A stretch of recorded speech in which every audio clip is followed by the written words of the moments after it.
Hi, folks. You are watching and listening to a very special edition of Open Bar. I'm Mike Morales here in Southern California. Those two young ladies are. I am Liz Stewart. I'm one of three co-founders of Susto Mezcal. And I'm Ingrid Taylor. I'm the second of the three co-founders, and we're missing our third, Titi Rodriguez, who is in Oaxaca, Mexico right now, where she lives. Well, yeah, and she's probably your boots on the ground in Oaxaca. I've got to ask you, why did the three of you, first of all, how did the three of you meet? Because I had no idea when we did the review that you are the three primary owners. Because had I known that, I would have really emphasized this, because I'm a big proponent, supporter of female-owned brands. I always have been, and I know that in Mezcal they're much more prevalent than they are in the tequila industry. So how did you guys meet? And then what caused you to do this? We love our story, Mike. That's a good question. I gotta hear this, so go ahead, please. Well, Ingrid and I worked together in Austin. We met at work about 30 years ago. And we raised our families at the same time together. And we always wanted to have a business together. And we looked at different things. And then about 10 years ago, our husbands were on business together in Mexico, and they met TT at a tourism convention for Mexico. Wow. Does she work for the tourism board in Oaxaca? At one time she did. She was appointed by the governor to be the economic development spokesperson for Oaxaca. Okay. Oaxaca. Yeah. And so our husbands really hit it off with TT. Our families became friends. We started traveling together, and TT has a long family history of hospitality in Oaxaca. Her family has restaurants, and she just opened a little boutique hotel down there. And they had this idea, and we had almost no idea what we were getting into, but we're like, that'll be fun. Mezcal friends, Oaxaca. Yes, let's do it. And so that we began the conversations, I'd say 2014 or 15.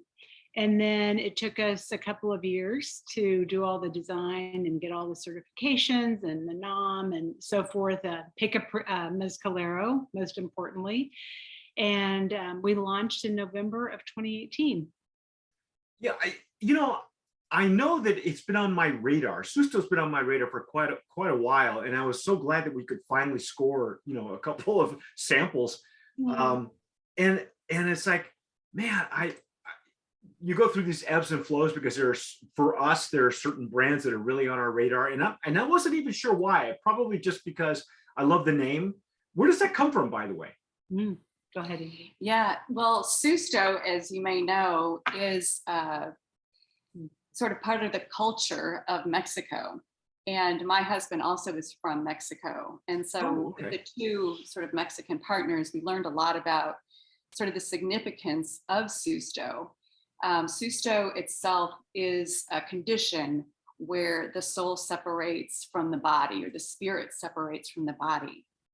And when someone experiences sort of a separation of the body and the spirit, they often go to a curandero, or a sort of a shaman.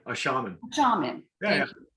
And the shaman does a sort of ritual to cleanse the body and to reunite the spirit with the body. And often at the end of that process, they have a little sip of mezcal.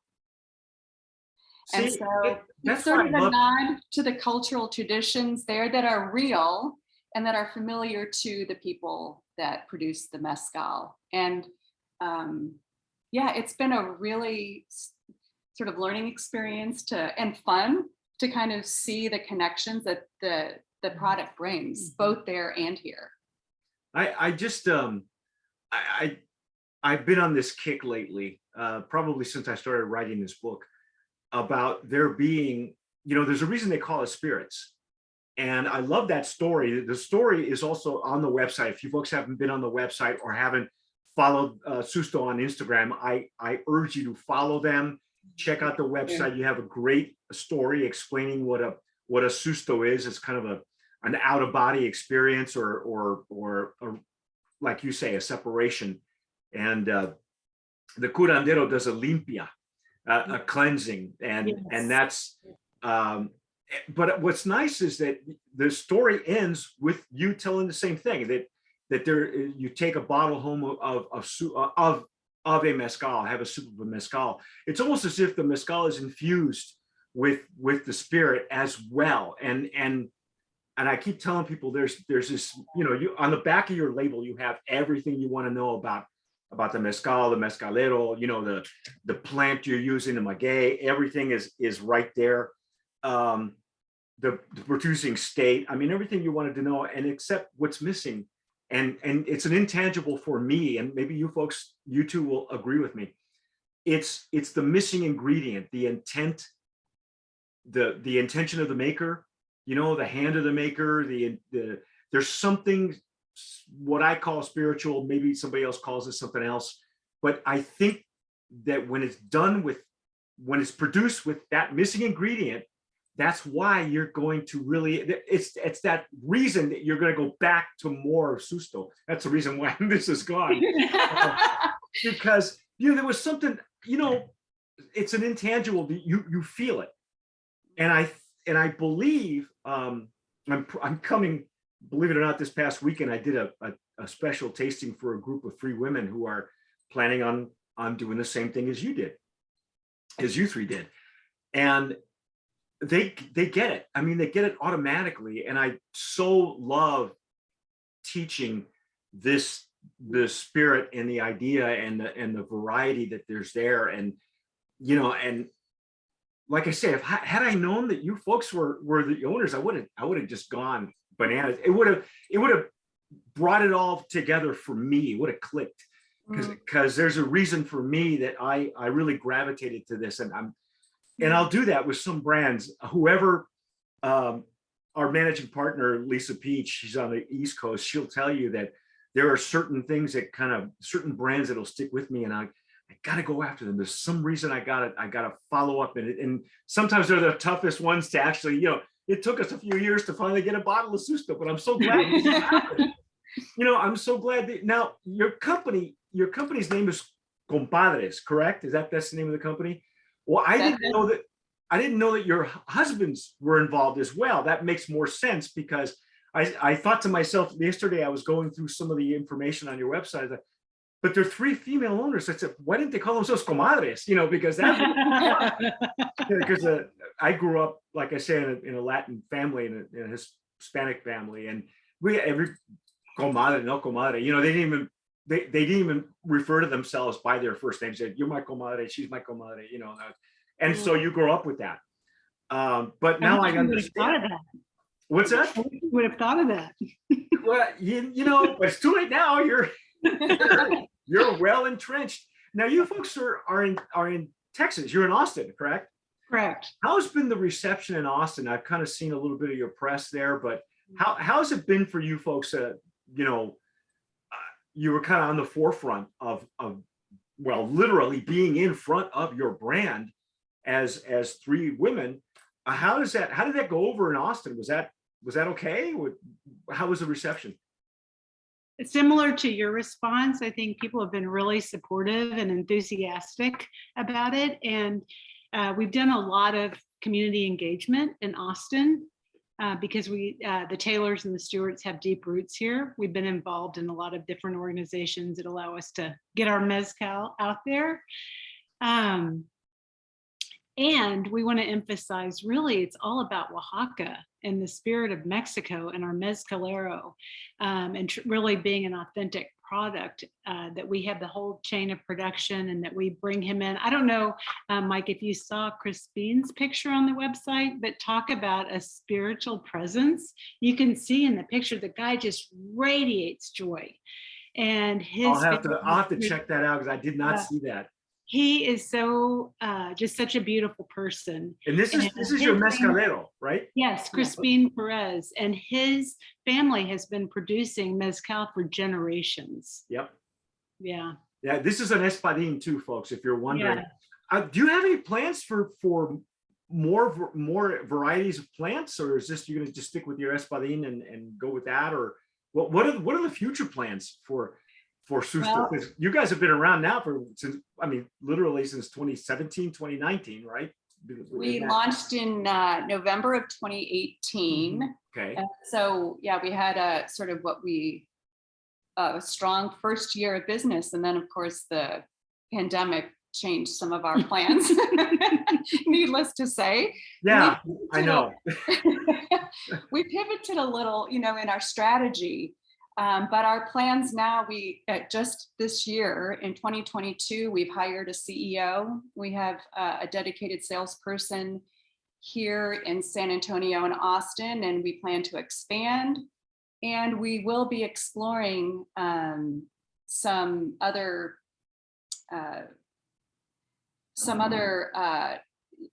either aged or some other types of agave.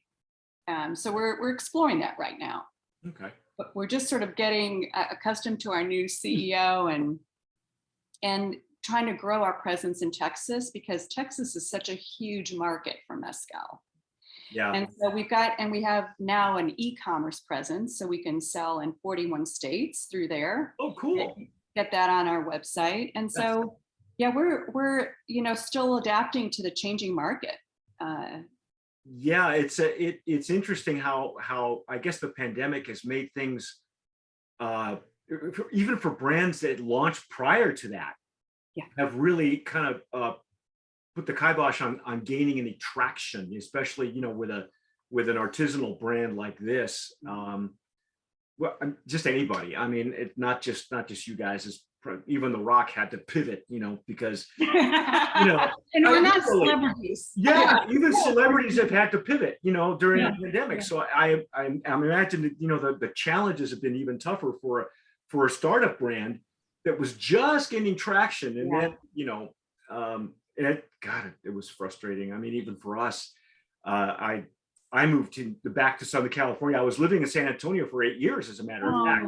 Yeah, I just missed you guys, and I moved out here. I moved back here right in September in 2020 when LA became ground zero again for, I don't know, second or third wave of whatever it was, and everything was shut down again. So, but it just didn't stop for us, because we've been primarily we sip and dissect spirits, and we've been doing it since, for this year will be our 23rd year.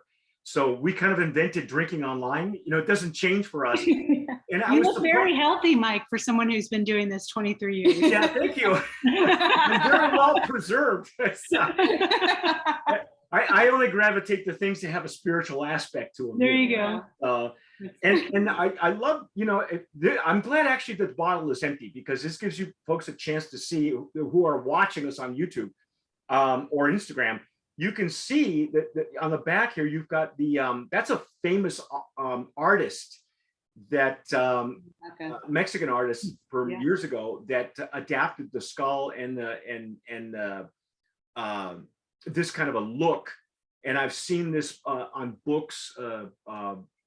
It's and I forget the name of the artist. He's very well known, but these types of, that's where the Day of the Dead look has been adapted and refined. I don't know if you can see my T-shirt, but we've got that. Oh yeah, there you go. Sort of motif going on some of our merchandise too. Yeah. So have either of you experienced a Susto moment? I have, and James's Ingrid's husband James has the best story, but since he's not here, my Susto moment was a positive one. That separation generally refers, people think of a fright or a scare. Right. But mine was when our oldest son was in college. It was my birthday, and he called me to wish me a happy birthday. And I was standing in my kitchen, and as we were talking, he walked in the back door. Oh, wow. And it's hard to describe, but my mind just didn't know what to do. I got out of sorts. Yeah. So I think a Susto can be positive as well. And of course, people talk about, seeing snakes or, having, ghosts amongst them. And we love the folklore and the mystique. But I haven't personally had a negative experience. But we do, whenever we go to Oaxaca, one of the first things we do is we go to the shaman at the hotel. Really? In this, love it. So beautiful. This is, I've heard that said for more than one person. As a matter of fact, the gentleman that I mentioned earlier, the guy who started Brujo Mezcal, in fact, that's why he named it Brujo, because he and his partners had done a kind of a pilgrimage or had an experience, you know, on the hilltop. And I can't wait for that particular interview to go live, because he was such a great storyteller. And you guys are giving me the same thing. It's neat that you're going. It's almost like getting a blessing, or making sure that your way is paved without any unforeseen challenges. You know, and I've heard that said with tequileros also, that before they have their palate delivered, that they have a priest or a rabbi bless the palate, depending on, you know, which faith that they lean toward. And in some distilleries, it's almost a rite of passage. It's part of the thing. Especially if you're a startup brand, you have the master distiller or the family will bring the priest in and bless the palate, your first initial palate, so that they're, you know, because the work starts when it gets to the border, you know. Then that really when you know, the real work starts. And so do you folks, do you two spend a lot of time doing tastings, one you know, or events at tastings? I mean, are you really just People love to taste mezcal. yeah, but I mean, are you the ones that are always there, or do you have somebody else doing it for you, or are you? I know that you do civic events, but I mean, like, just tastings at liquor stores, you know what I mean? Getting it past the lips, or an event at a restaurant, things like that, on premise. Well, I can say for the first, you know, there are 4 of us that are based in Austin: Liz and her husband Jeff, and myself and my husband James. And TT comes up from Oaxaca every so often, and we go down to Oaxaca every so often. But really, for the first couple years, we did the tastings. We went into restaurants and bars and, you know, helped give tastings to bartenders and restaurant managers, and made appointments and lost appointments and rescheduled them, and just realized really a lot about the industry, which, you know, in Texas, every state has their own thing, but it sure is. Texas is a whole other country. It's a whole other country. No, really, including its liquor laws. I mean, you obviously have learned the hard way about the 3-tier system. You know, Texas has a mysterious 4th tier that only one person, a friend of mine who's actually a small distributor in South Texas, has explained it to me, and I can't re-explain it to anybody. But I guess it's kind of a broker position. But, you know, regardless, I know how difficult it is, and that's what I was going to ask you. Neither one of you come from the spirits industry, so now that you've had, you know, you've been able to sink your teeth into these, what kind of challenges have you come up against? Yeah. Or have you've overcome? Yeah, that's a good question. It's a good question. You know, it's very complicated. Having TT in Oaxaca has helped tremendously, and she has a lot of government experience. And for example, they have to do an inspection of the palenque, and, you know, they don't necessarily schedule it. Sometimes you have to go out there and sit and wait for 3 or 4 days for the inspector to come. So she has tremendous, I don't want to use the word connections, patience. I don't know what the right word is, but she understands how things operate in Mexico, as does James. And they really develop relationships, you know, with our people involved, our bottler and our label maker, and of course, Crispin, our mezcalero, and, you know, just various governmental entities that are involved. So that's really helpful. And then a lot of times, I think Ingrid can testify, it's a lot of paperwork, and then a waiting game, and just persistence and perseverance. But I like that you're into the spiritual nature of it, because I think a whole big part of this is just, you know, the faith that we do our work and it comes. And we want to manifest that by having a good relationship with the communities in Mexico, with our mezcalero and his amazing family, you know, with the philanthropic things that we do in Austin, sharing the mezcal, you know, donating it to a lot of fundraisers. And of course, it helps us to spread the word, but also, you know, we just kind of operate on the faith that if we do our work, you know, whatever's supposed to happen will happen. We've definitely learned a lot, but you know, other than long waiting periods in the pandemic, I think things have really gone better than we expected. We, like, for example, we couldn't believe that the name Susto wasn't trademarked before we took it. Well, you know, being a product is a big deal. We had all 5 of our children who are all in their 20s and now 30s involved in doing that. So we've been pleased, and I think it's just kind of meant to be.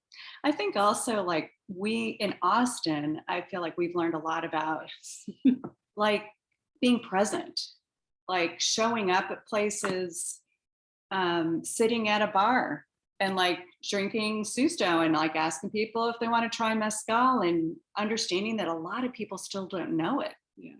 Or they have an experience of it that's like a decade or 2 decades old. And so it's not, you know, current. And so it's sort of sparking curiosity about it. And I think just sort of learning more about how people experience like cocktails, trying to get them to understand, like, it's not like the kind of thing you used to shoot when you were in college, you know, that there's this artisanal, you know, product here now that has this spiritual quality. And I think there is this engagement now that I feel like maybe wasn't there in those college days. And so it's something, you know, you literally have to experience life before you realize that there's more to news, weather, and sports. You know what I mean?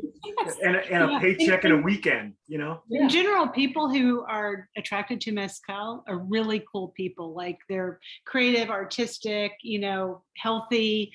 It's just a very interesting community of people. So we've had a lot of fun and made a lot of friends, you know, that we end up getting together with socially and things like that over talking mezcal. And I'll say one more thing too that I think has been really significant is that we've had some bars and restaurants that are just have been great to work with. They love a local brand. They really like Susto. We've helped kind of bring, you know, some partnerships with them. And same thing with some of the, you know, Texas-based liquor stores. Like Twin Liquors has had us from the very beginning. And it's so extraordinary to see the power of the partnership in this kind of business. Relationships matter so much.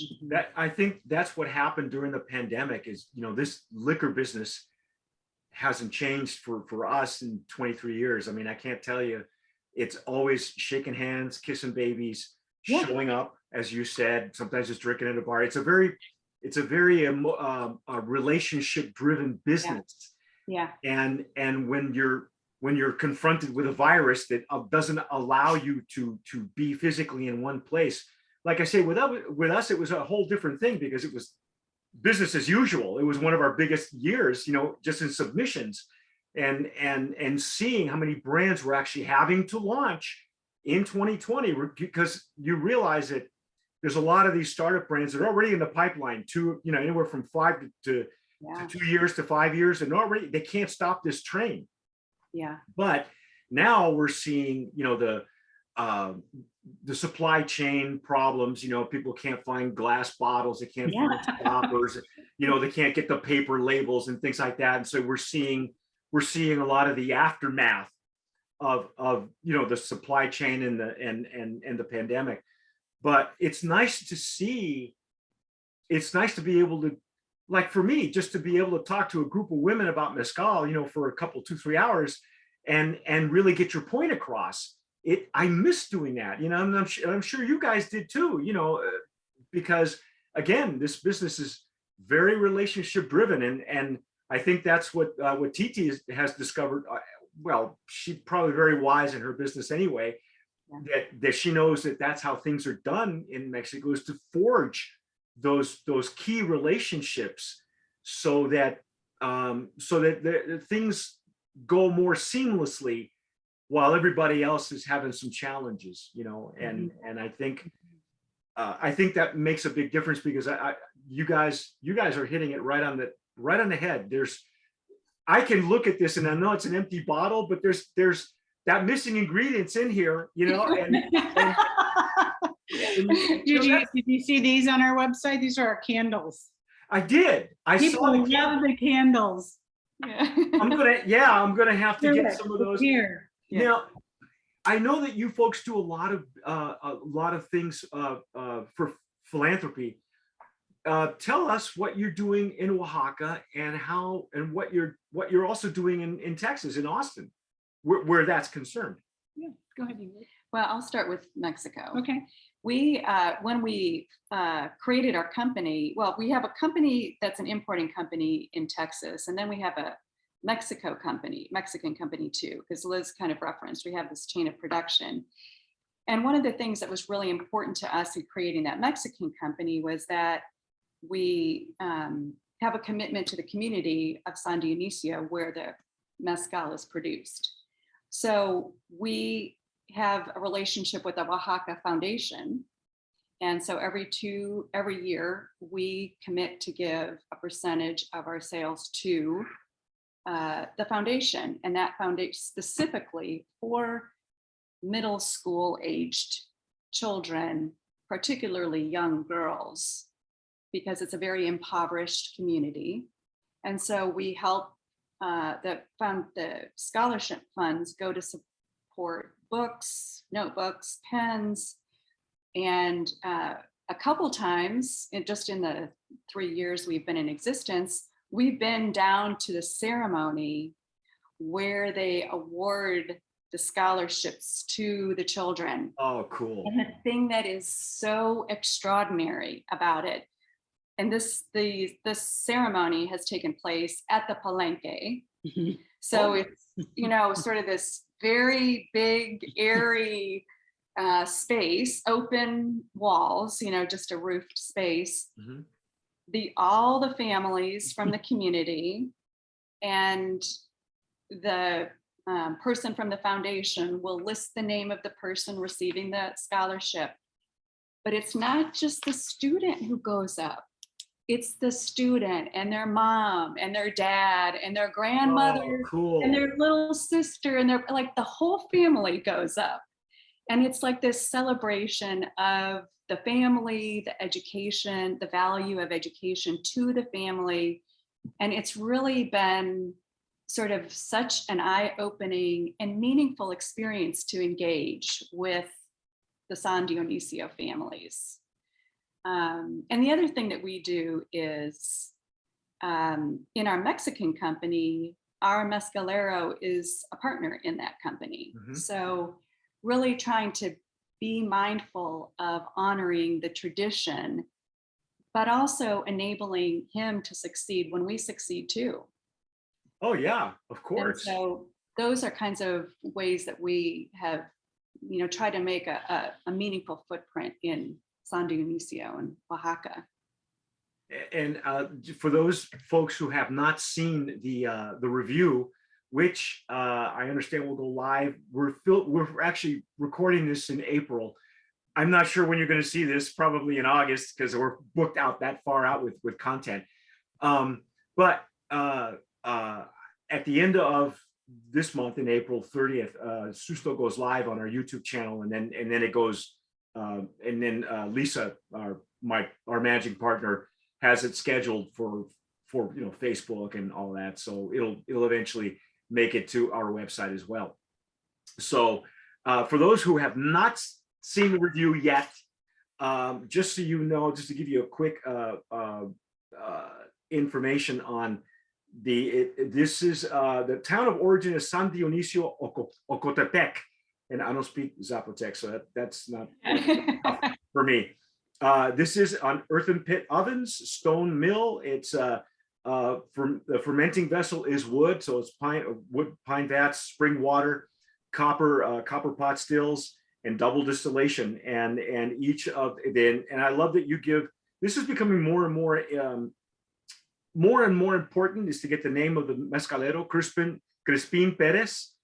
And I'm going to read what this says on the back of the label, because Okay. I think that's another thing that really, that I had to meet who these people were. You're so kind. We had no idea who you guys were.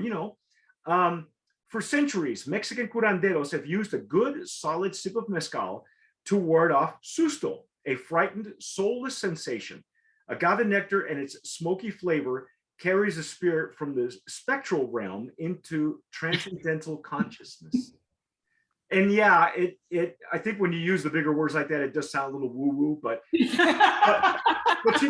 know what? I like breaking that down though. It's just using a thesaurus. You pulled out that sentence. Like I said, there's something in it, and it's infused, as you said, the not just with the maestro mezcalero, but the owners, the comadres, the compadres, the families, the town itself. You're getting all of that in this. Yeah. And I think this is something that people refuse to recognize. I think, we deal a lot with tequila snobs and connoisseurs, and mezcal people are becoming very much like this. They're like fanboys, and fangirls, really. And what plant is it? What's the region? What's the microclimate? All that makes a difference. It really does. Yeah. Especially with mezcal. Or what plant are you using? Does he have experience distilling other plants? That's another big thing. Do you have a medley or an ensemble? But there's that missing ingredient is something that people need to also recognize. Yeah. And I think that women get it, and they can translate that missing ingredient by not just explaining it, but by their actions. And there's a few guys too. Don't get me wrong. I mean, there's me, right?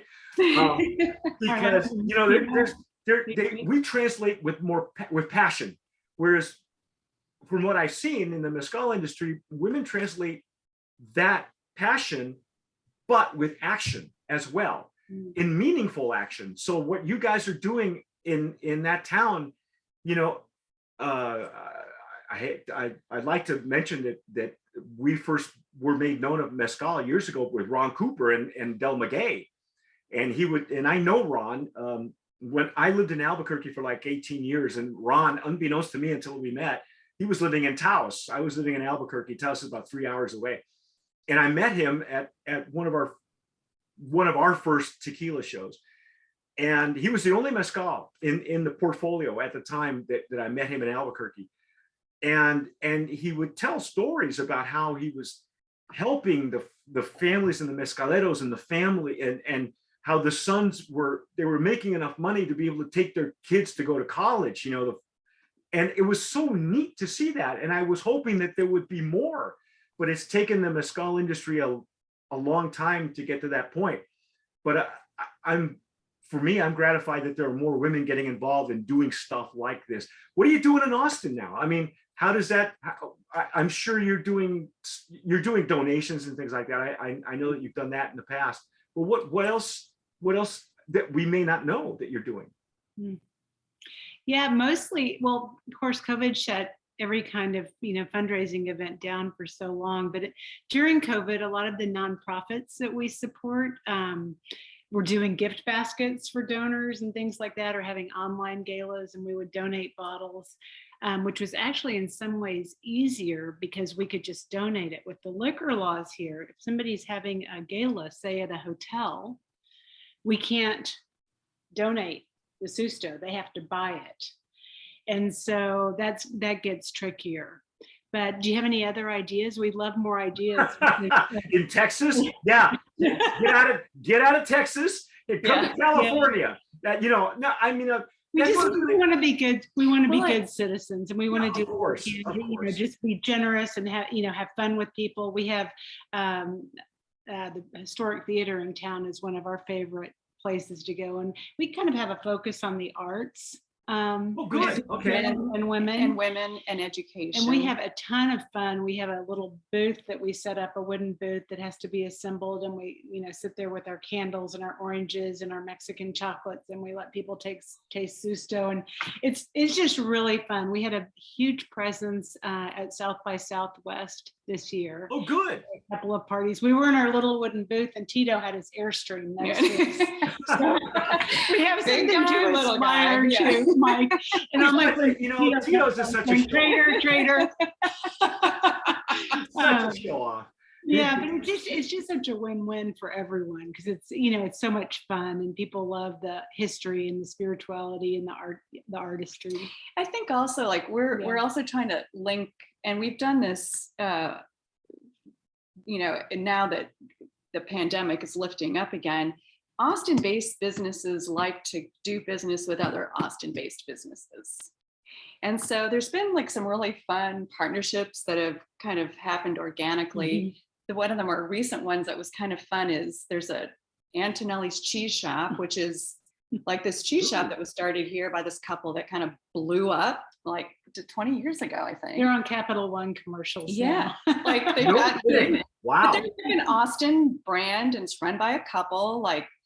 And they asked us to partner on a mezcal and cheese tasting. That was fun. And that was so much fun. So it's little partnerships like that, or like a little fledgling, pop-up, clothing store that kind of says like, I want to have something fun to do while people are kind of walking around. There's a lot of creativity, I think, and entrepreneurial and sort of innovative thought here in Austin. That's kind of a really rare opportunity, I think, to have this convergence. And so I think we benefit a lot from that, because it brings out some things we wouldn't have thought of. And I want to remind us that, okay, now we've got the war in Ukraine, and before that, the pandemic. But when we started our discussions around 2015, 2016, there was a lot of animosity going on toward immigrants. And we wanted to do something that honored Mexico. James is Mexican, and Ingrid, their family, we go down there all the time. We have friends there.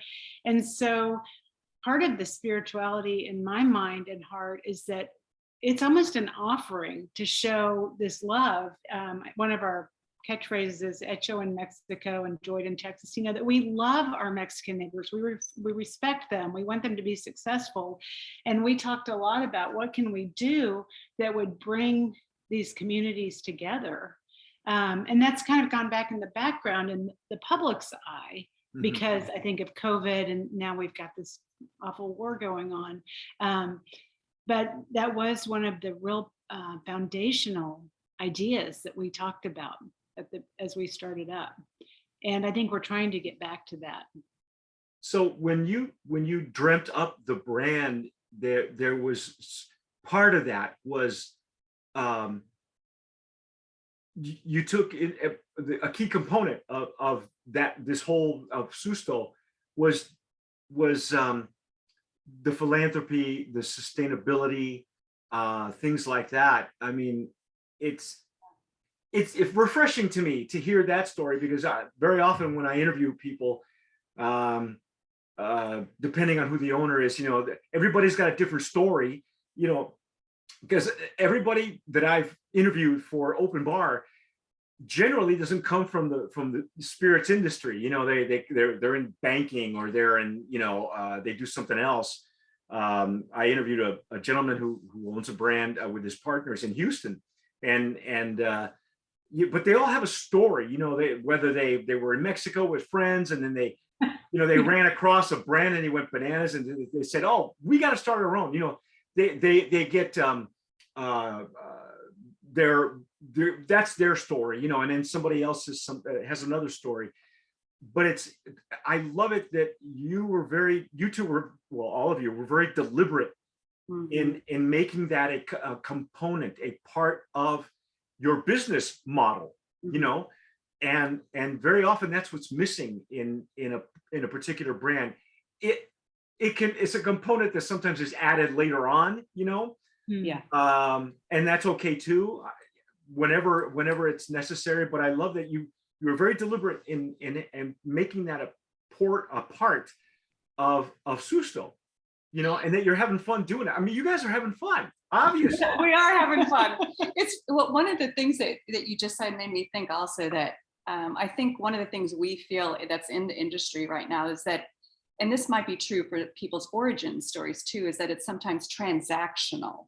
Yeah. And that's really not the way we think about it or ever thought about it. What we really wanted to do is sort of build this relationship, well, with each other, with the communities within Oaxaca and San Dionisio and Austin, and just sort of, you know, have this product that enabled community. And I think that's what we're finding ways to do that in though it's a commercial product, but trying to find that space where we can build that. Well, Hopefully, Mike, even sort of, you know, the big dream is sort of change the model of how the mezcaleros are treated, you know, to lift up. It's becoming more and more of a question that people who follow good mezcal are asking. What are you doing for the community? Yeah. You know, even the consumer, you know, if I drink a sip of this, am I hurting the environment as opposed to am I helping somebody make a living? You know, it's consciously, they're consciously imbibing now, and that's part of the question. And what's nice about a lot of mezcals now is that is there's a gentleman in LA who has a famous mezcaleria, and he got rid of anybody that is not taking care of his, because he's from Oaxaca originally. Oh, good. And so but some, you know, some guys, some people do it very militantly, you know, they you're out of here. We're and they put out an Instagram message or something. If you're supporting such and such a brand, we're kicking you out of our bar because I don't want you, you know, because you're just abusing my people or whatever, you know, however his message is, his crusade, and it's just as valid as. But I love that this is the way it should be. This is the way you're looking at it, making it a component of your business model, and then bringing it, finding fun ways to do it. I think is much more approachable for both, you know, for both sides of the fence. You know what I mean? And I don't know. I don't know if being militant about stuff like that is doing any good. You know, it doesn't. It doesn't prompt a fair discussion. You know what I mean? And that's where I see you folks are you two are doing it differently, or all of you are doing it differently. It's nice that the whole family was involved in the whole decision too. Yeah, it has been really fun. Yeah. I'll say one thing just on the sustainability piece that we're really excited about. It's kind of a new thing for us, is that we are going to work with an intern this summer from Texas State, and they're going to be exploring how to do more sustainability by looking at the products that we don't use from the production of mezcals and what we can do with that, with those products. Because I think the number is like 120 palenques in San Dionisio. Wow. So obviously a lot of waste product.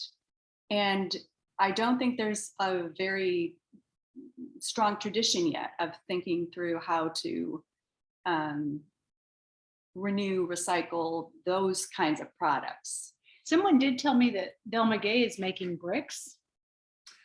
Yeah, Del Maguey makes bricks. Sombra makes bricks. My question, let me put it to you this way. All of us who have been around for a long time, some people, you know, it's interesting, throughout this 23 years of doing this, we've been called bloggers, vloggers, you know, now people are referring to us as influencers. I've never been any of those things. I've always been an educator. Tequila Aficionado and our founder and our current managing partner, we've always been about education. It's always been to educate. It's never been about vanity numbers on Instagram, or disinformation that becomes misinformation, things like that. we're the only ones that I know of that actually publish books, magazines. We have a magazine, and one of the things that one of the first things I wrote that when Lisa Peach, our managing partners, founded it, I wrote it as a report, and it's about the wastewater problem in tequila, in the tequila production.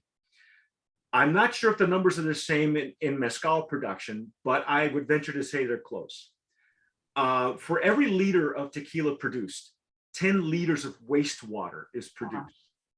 So when you take a number, any number, you can find these numbers on the CRT website as to how many liters of tequila is exported per month. Pick a month, pick a year. So you pick any number, let's just say 900,000 cases sold and placed in the United States. Multiply that by 10. Where is all that wastewater going? Okay, because you can only make so much bricks with that kind of fiber. You can make fiber if the community is using enough adobe. I know that West Texas has some communities that still live in adobe, but how many bricks can you make?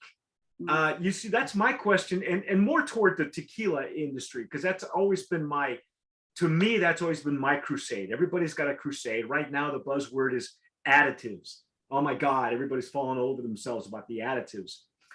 And the tequila industry is the only denomination of origin that allows itself to be adulterated. So it's failed.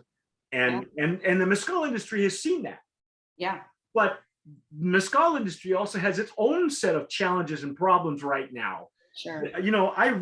Personally, I miss being able to snap that QR code and finding the old CRM website where I would find out. I would have a picture, of Crispin, and it would give me the coordinates and all that neat information that maybe you can't fit on a label, but that's the CRM's problem. They're in disarray, and they've been like that way for a couple of years now. So every industry has its own challenges. But for me, with the pollution, has always been the tequila industry, because they keep pushing that number and pushing that number. And now they're saying that they want to, will this be the year? The headlines are, will this be the year that tequila overtakes vodka? Can't do it. It's not sustainable, in my opinion. And I've watched this industry go the ups and downs, with just cyclical, just with the agave. So I'm hoping that, more people with your foresight and vision and the connections do your studies and find out what's going on with that wastewater. Because if you look at some of the palenques, and only the people that I've never been to Oaxaca, I only know what people have told me and the stories and the people that I've interviewed. And I've interviewed several people that have mezcals now. And they tell me that depending on where they're located, sometimes they're using gravity to move the juice into the fermenters, and from the fermenters into the still. Some of them are doing it in buckets. They're doing it physically. Things like that. Every palenquero is different. But what happens to the wastewater? That's my question. And I don't know if that's something that you folks have even thought about. First of all, the mezcal industry isn't producing a lot yet. Yeah. But we can already see, first of all, the migration of people who are leaving tequila to experiment with mezcal, to taste Susto and other brands. And eventually they're all going to migrate, because they're sick and tired of the cookie cutter flavor profiles in tequila. So you're going to see more of a migration. The big distillers have already seen that. And that's why that's why there's an investment by Pernod Ricard in Del Maguey. And that's why, the big distillers are investing in other brands, because they're eventually going to see that bigger and bigger numbers, the migration. So it's time to plan for the future.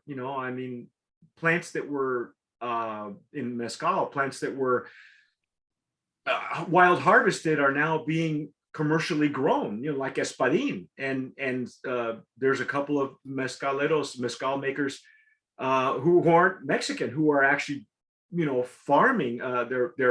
They're planting new agave from seed, because they're already seeing the writing on the wall. They may not be around to be able to harvest this plant in 10, 20, 30 years, because I'm not talking about just espadín, but the other plants as well. Yeah. So there's a big sustainability question. And yeah, I mean, like I said, how many bricks can you make?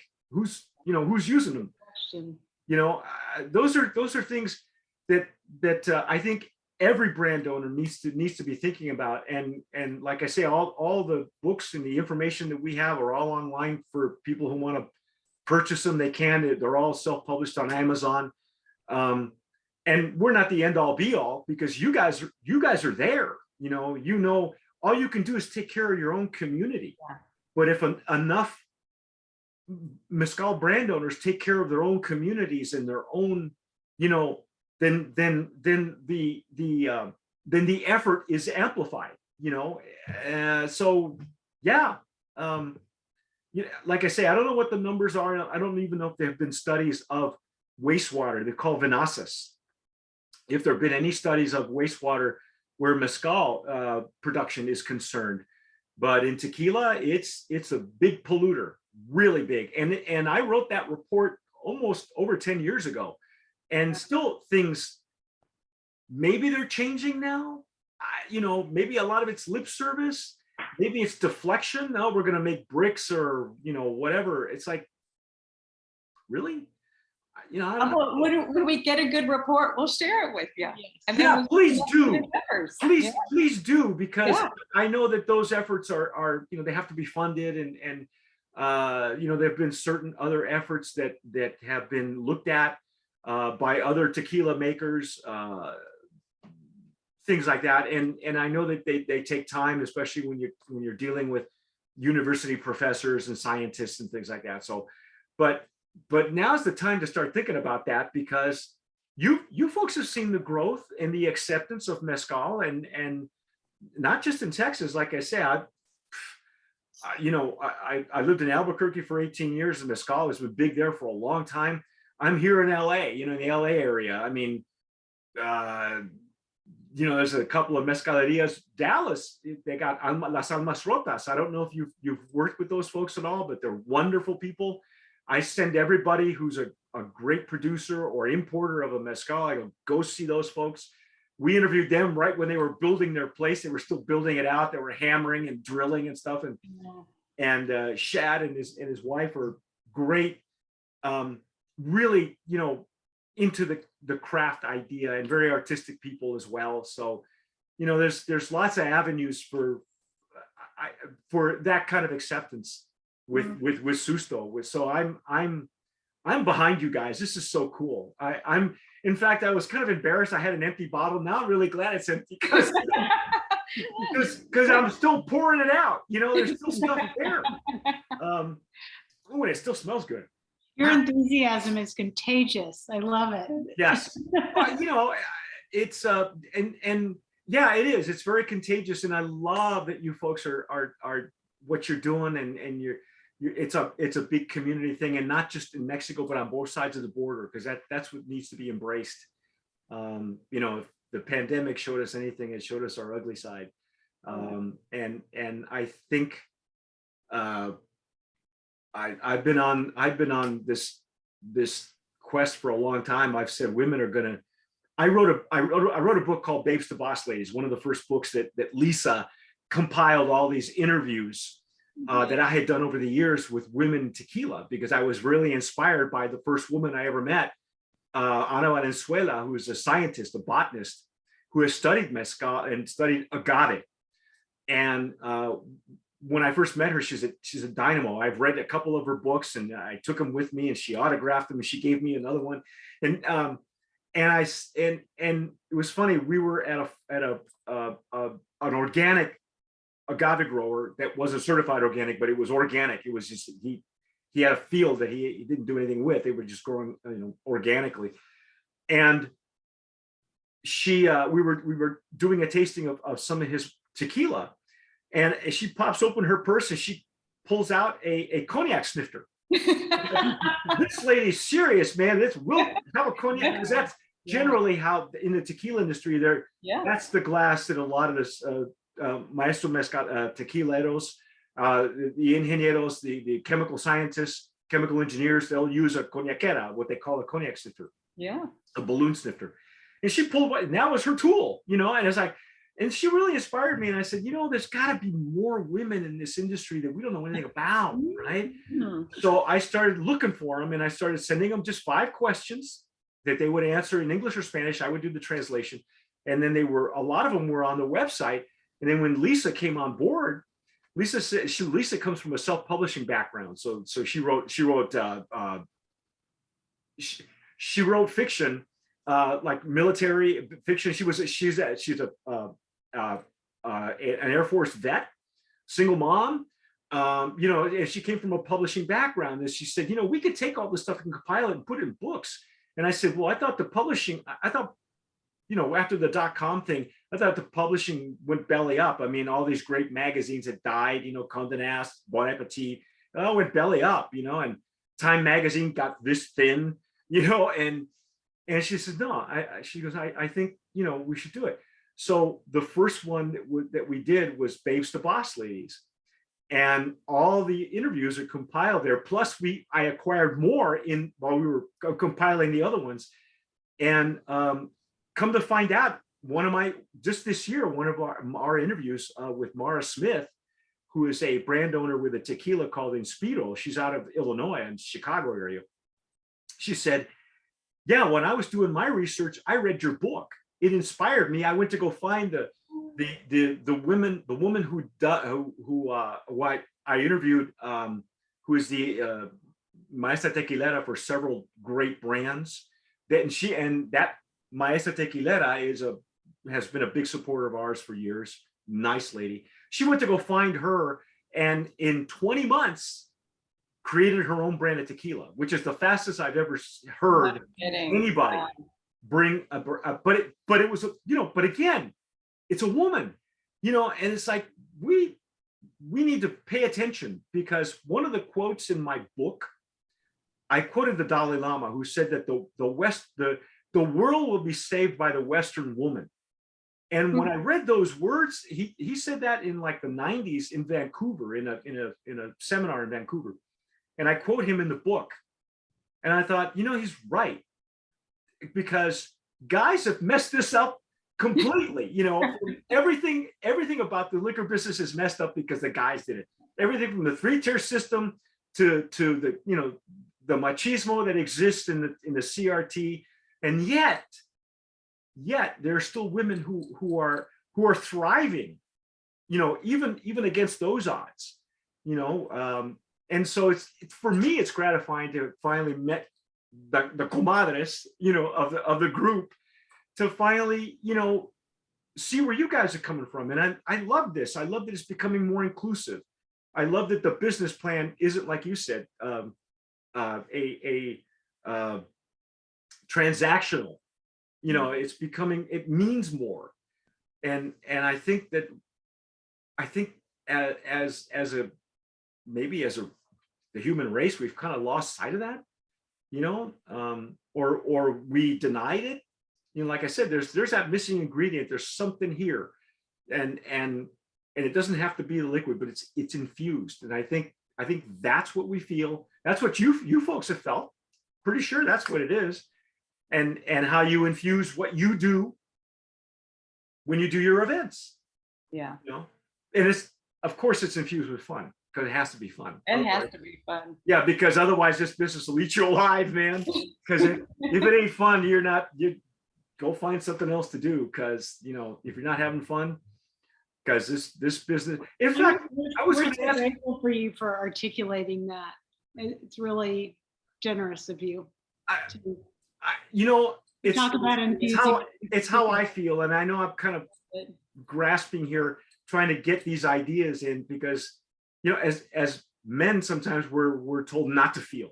We're especially in my household, mine growing up, but that's a whole other story. Anyway, that's not who I am. I've come to the conclusion that that's really a superpower of mine, is that I do feel the passion and I get it. I understand it differently than women do. Like I say, I think women, they're deliberate, but they show their passion not just by talking about it, but with their actions as well.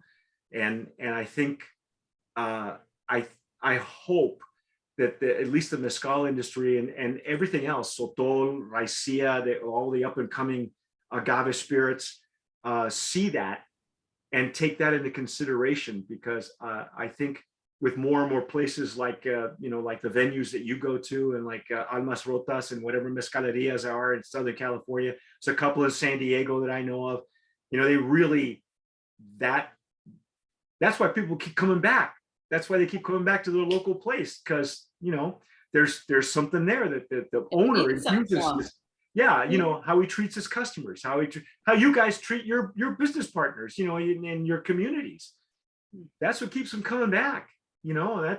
It's not just getting it past the lips. There's got to be more than that. It can't be just a sweet additive that makes you want to buy it off the shelf. There has to be more. And I think that really even went deeper during the pandemic. Yeah. Like I said, I think a lot of people couldn't handle being alone, being by themselves, being at one with themselves and their own thoughts. Some people can't. I know people personally that can't. They don't meditate. They got to fill the empty space with something. Whether it's noise, radio, whatever. They're not used to listening to themselves. And those that have are starting to come out of it, and with some great ideas, and it's nice to see that. It really is, because that's pre-pandemic that I've been harping about it for years. So let me ask you this, jumping off of that and getting back into concrete talk here. Who's your distributor? Are you self-distributing in Texas? No, we can't. Okay, yeah, I know in California you can, but so who's distributing with you guys? It's called Rndc, Republic National Distributing Company. How are they? How are they treating you? Well. Yeah. Good. Yeah, we've had good relationships with we've gotten to know some of the team, and they've been real good. We got with them right at the beginning, and we've had a great relationship with them. Do you often do like ride-alongs with like salespeople? You still do stuff like that? It's been a ride-alongs for a couple of years. Well, yeah, I know. Yeah. We've done a couple. I don't know that we've done a ride-along. We need to get. We've been meeting them at their meetings. So yes, and we go to variations of sales meetings in Dallas, Houston, Austin. When you have these meetings with the sales teams, what kind of questions are you hearing from the salespeople? What sort of questions do you get from them? Yeah, that's a great question. I think they have some interest in mezcal, but the way we understand it, they're like in 15-minute increments, having people come in all day long, every day. And so I think, we try to keep our presentations interesting and lively to kind of wake them up, but there's not a lot of. I think they want to know like what distinguishes us. Mm-hmm. They want to know about, to your point, sort of what the origin of it is. I think they want to know more about the community and when we started and why we started. It's a lot of the same questions that a customer would ask. Okay. It's very quick. It's very quick. We'd like to get to know some of the sales reps better, so that they say that's really key too, is getting to know them so that they can be interested in your brand. It's hard because we're one tiny little brand, Well, yeah, and a big portfolio that Rndc has. And they work hard. Yes, very demanding. There's reasons I'm asking these questions, because we deal with a lot of startups, and so every startup has a different challenge depending on who their distributor is. Why did you go with Rndc? Why did you go with a major distributor as opposed to a much more local or a wine a wine distributor, something like that? What attracted you to RNDC? Yeah. I think Rndc was attractive to us because they had an artisanal portfolio. They knew Mezcal. We were interested. We knew that Texas was going to be the place that we were focused on. They have a strong presence here in Texas. And we just thought that that would be a good place for us to be. I think there's other ways to approach it. Now that we're in it, we can see other brands doing other things, but we've had a great experience with RNDC. So okay, the way we've good lived it, it's worked for us. Good. That's what I want to hear. Yeah. Yeah. To me, when I talk to startup brands or interview them, or you can call them on the phone or whatever, some of the more heartbreaking stories always involve a distributor for some reason. And so that's why I ask these questions, especially where you two are concerned, because you two right now are the face of the brand. Yeah. I would imagine that you do a lot of this in person. Your husbands probably can't be with you all the time, or aren't. Well, I think also one of the things about just distributors, I think if people don't know what to expect from a distributor, it can be a very difficult relationship, no matter what it is. Mm-hmm. And I think we did go into that relationship with eyes wide open, knowing that we would have to do a lot of on the ground work. And I think that's just one of the things that's important to know before you get into the biz. Mm-hmm. That's what I was going to ask you. That's what I was going to ask. Now, thank you for leading me. I appreciate that. Now that you're in it, you've got more than your feet wet. You're up to your necks at this point. Number one, where do you see Susto in 5 years? What would you like to see in the future? What do you see in the future? If this was a crystal ball, or if you had your curandero, your shaman, what would you want? What kind of vision quest would you like to see in 5 years? I'll start. You can jump in. Go on. Yeah. Yes. I think we, a couple things. I hope we'd be one of the top selling mezcals in Texas. We already have a really, really strong presence here in Texas. So I'd like to build upon that. I hope we're in a few other of the big markets, Florida, Colorado, California. That's kind of on our, not surprising, but that's on our list. And I think, having another super premium or an aged spirit, or like a Tobala, is something of interest. When you say aged, are you talking about an older type of plant, or you do want to put these in barrels also? Oh, sorry. Yeah, I think we would explore putting them in barrels. Okay. I think that's something that's kind of an interest of ours and of our Mezcalero, Crispin. That's cool. Yeah. Yeah, I know a lot of purists like to say that you shouldn't age mezcal, but there's been one gentleman that started about the same time that Del Maguey did, and everybody told him you can't age it, and he's been aging stuff in French oak barrels for a long time. I just popped a bottle open that I had in storage, and I forgot how good it really does taste. And with a great mezcal, I always tell people, you know what, you could pour it in and drink it out of your tennis shoe, and it's just gonna give you another layer of complexity. You know what I mean? So yeah, the barrel doesn't hurt it. It's just not what a purist would probably want, but it's really a nice change of pace. It really is, and if it's done well, there's some really beautiful notes that come through.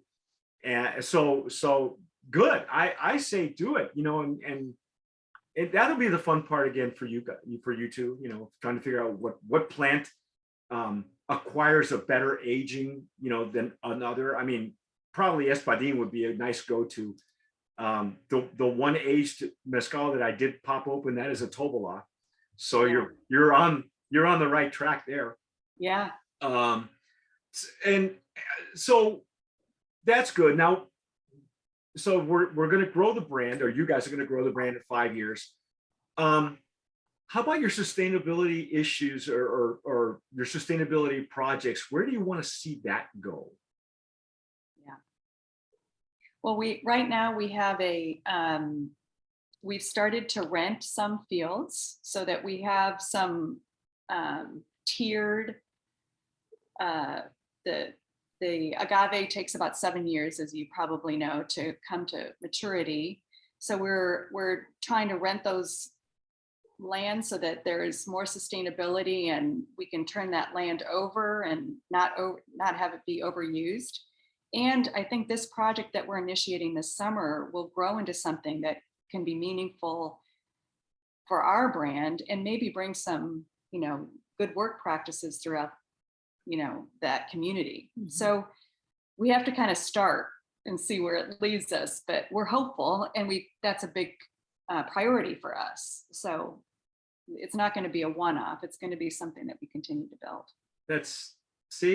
I love that. That's very cool that it is, like I say, part of your business plan. It's nice to hear that, because the mezcal industry is going to grow whether we like it or not. It is. And so to plan ahead is where the tequila industry is kind of faltered. Every 10 years we have a glut, and then they have a shortage, and then the price goes up and down like diamonds, so now maybe I should, before we wrap this up, I have one more question. I like asking this question. You talk to a lot of ladies, a lot of men, a lot of people. What do you say to them when they come to you and say, I want to start my own mezcal brand? What advice do you have for those people that are going to look to you, probably sooner than later? What kind of advice do you have for them? Invest in Susto. There you go. Yeah, really. Why start your own brand when you have one right here?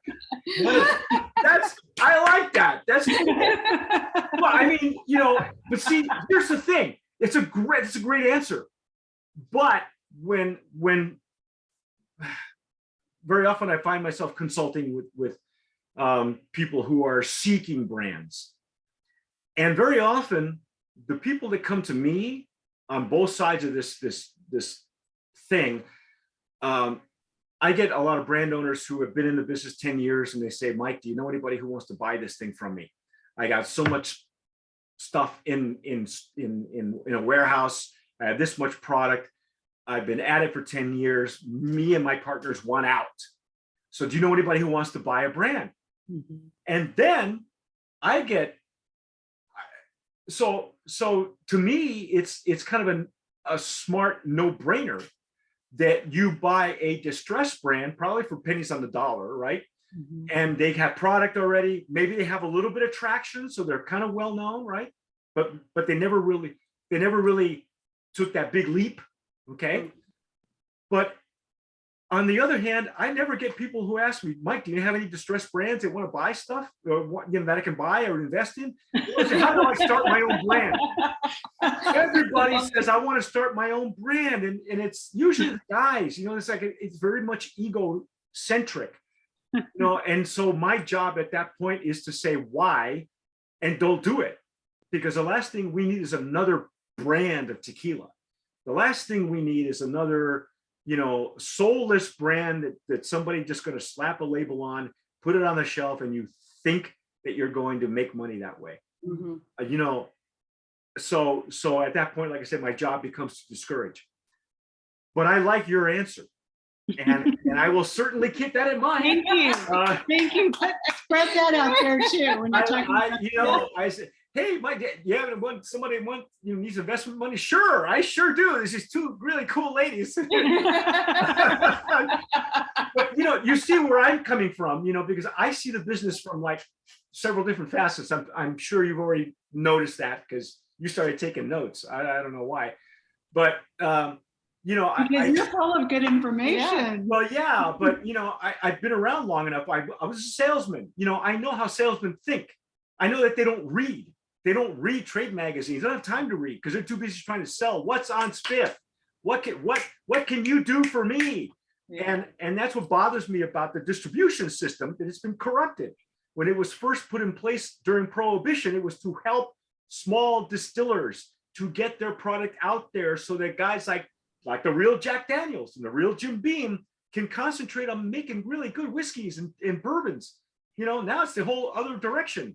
Now you work for them, you know, and what sustains them are the big distillers, the global distillers. That's why I asked you that question. How are they treating you two ladies?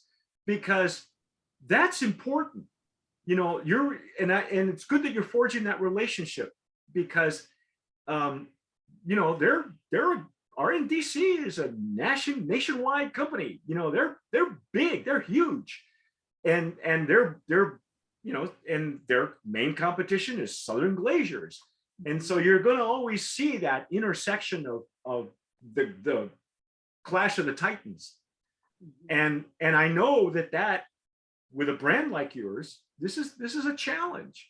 And so that's why I ask these questions, because I want to know how they're treating you guys, because this brand can go lots of places.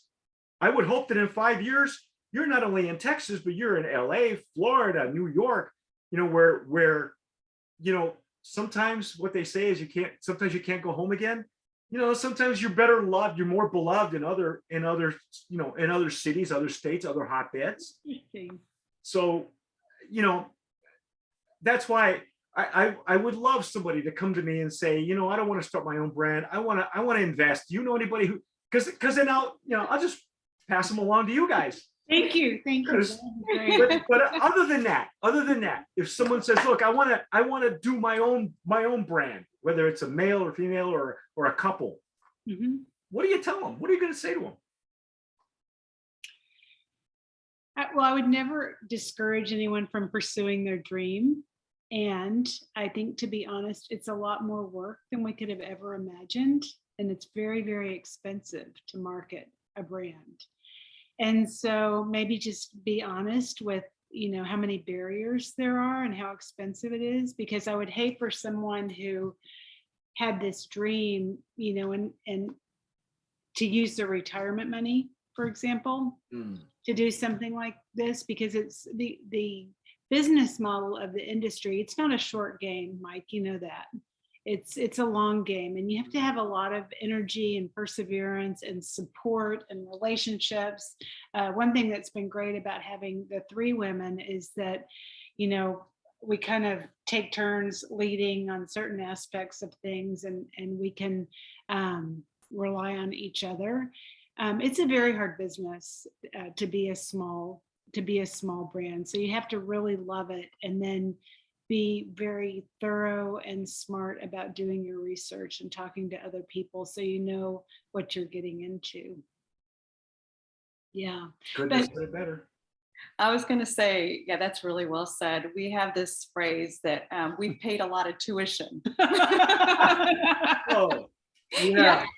Yeah. What do they say? The School of Hard Knocks? Yeah. Yeah, you guys probably are ready to graduate, I would imagine. But I have to tell you, one of our mentors, a guy named Tom Nall, who owns Republic. Oh, I know Tom. Love him. Okay, we go to church. He's a great guy. What a straight shooter. Great guy. He's a great guy. And he told us early on, he said, you know, I've been in this business, you know, for X number of years, and I haven't made a dime, but I wouldn't trade anything for the people I've met and the relationships that have developed out of this business. That's the most important thing. And so, amen, Tom. Amen. You know, Tom, if you're watching, he's such a great guy. He's a true cowboy. Yeah, last time I saw him, I was living in San Antonio. I think we met at a Dunkin' Donuts or something. It was close. Yeah. He was in the area, and he wanted to, you know, meet up again.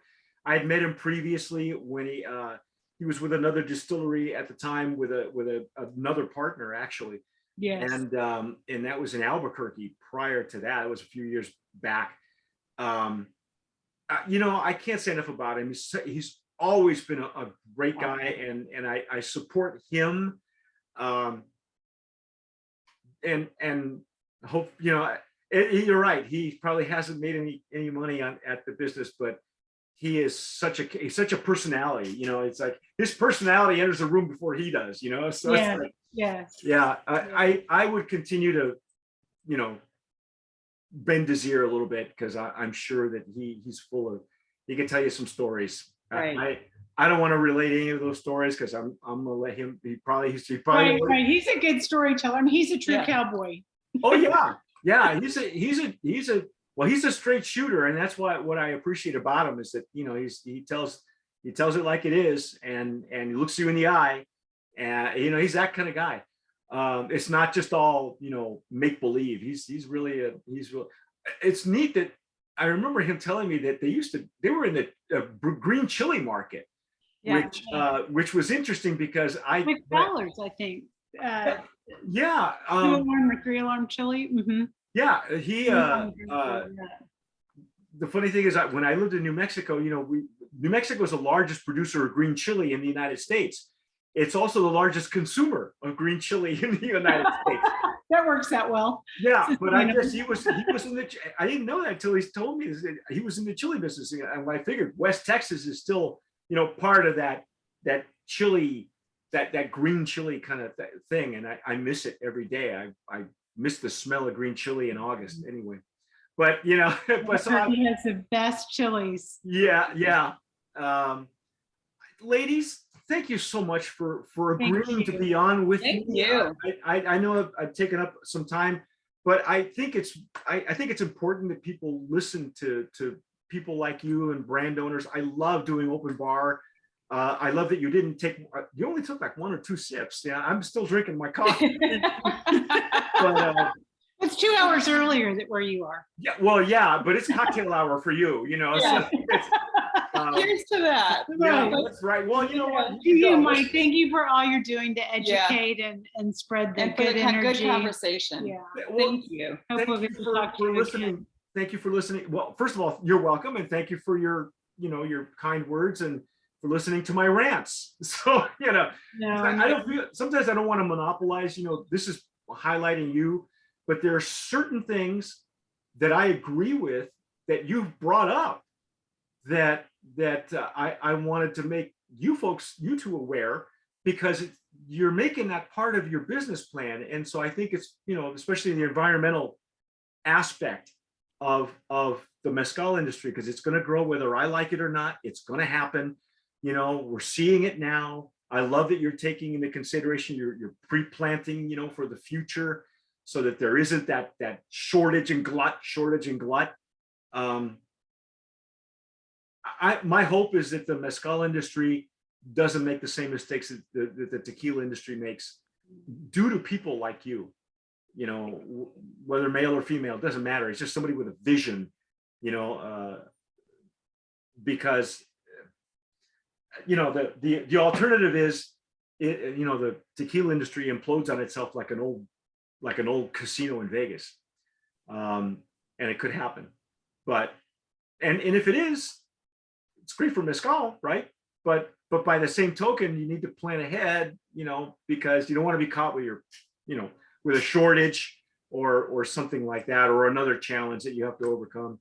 But I'm so glad that the two of you are having a good time. I know you're probably keeping a good front. You know, sometimes it's a tough business. Some days are better than others. I get it. I do get it. We've raised 5 children. Nothing scares us. Yeah, see, I haven't raised any, so you know, I have no clue what that's about. That's why you're. Yeah.